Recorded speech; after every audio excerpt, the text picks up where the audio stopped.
Hi, Miss Bankston here. I wanted to go through a close read with you. And the purpose of this is basically so you can kind of hear how I would think through a story. Because sometimes it's easy for students and, everyone to kind of go, kind of quickly through the reading and not really pause and interact with the story and really kind of get and understand the story. So I'm hoping that you can kind of see how I'm kind of going through a reading. And I'm going to like literally play the audio and I'm going to pause it just to show you maybe a word that I think is kind of interesting or a word I'm confused about, or maybe a part that's kind of challenging for me or a prediction I have, anything like that. So I'm just going to go through the first few paragraphs and I'll stop it along the way. Okay, here we go. I'm going to turn my numbers on.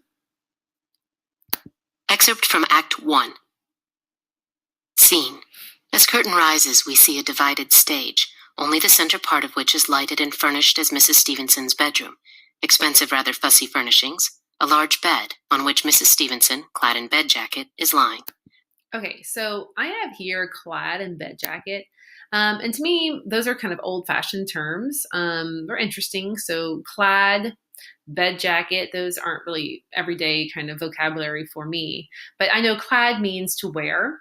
And a bed jacket, I'm assuming, is like a robe, basically. So just make note, like I did change this blue. So maybe, kind of interesting words I would kind of highlight in blue or words that are kind of unfamiliar to me, that kind of thing. But you can do your own little system.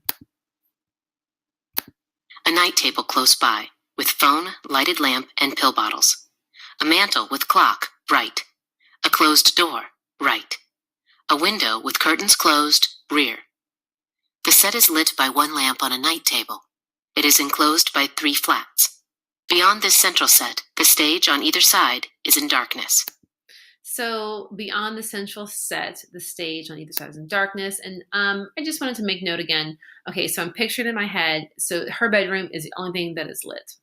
So that's kind of like a mind kind of image I was having. So I wanted to just kind of make note of that. Something else that I know we talked about, I will make this blue because I wanted to make sure a flat is a like movable wall in the theater.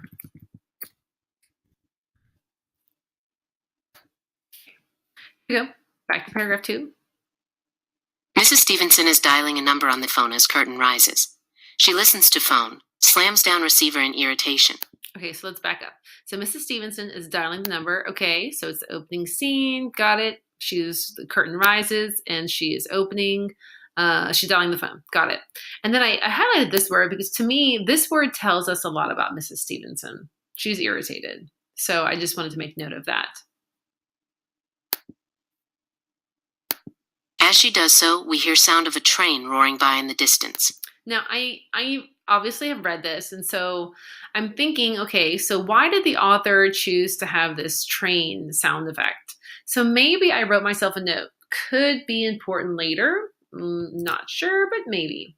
And notice I made this orange, again, just to kind of differentiate, kind of to vary my ideas up.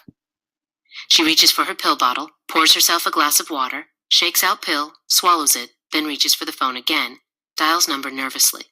And again, this word nervously, kind of just like irritation, it's another clue about the character. So to me, okay, so she's irritated, she's nervous, she's taken pills. That tells us a lot about her. Sound. Number being dialed on phone. Busy signal. Oh, dear. Slams down receiver, dials operator. Scene. A spotlight, left of side flat, picks up out of peripheral darkness. Figure of first operator, sitting with headphones at small table. If spotlight not available, use flashlight, clicked on by first operator, illuminating her face.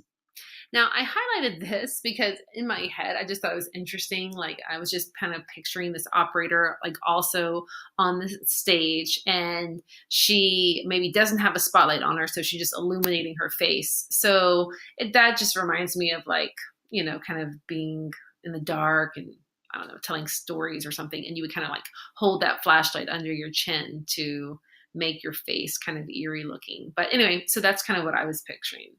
So I only went through the first 5 paragraphs, but I'm hoping you get an idea of how I want you to read closely to a text. So feel free to continue with this manner and change up the colors if that helps you.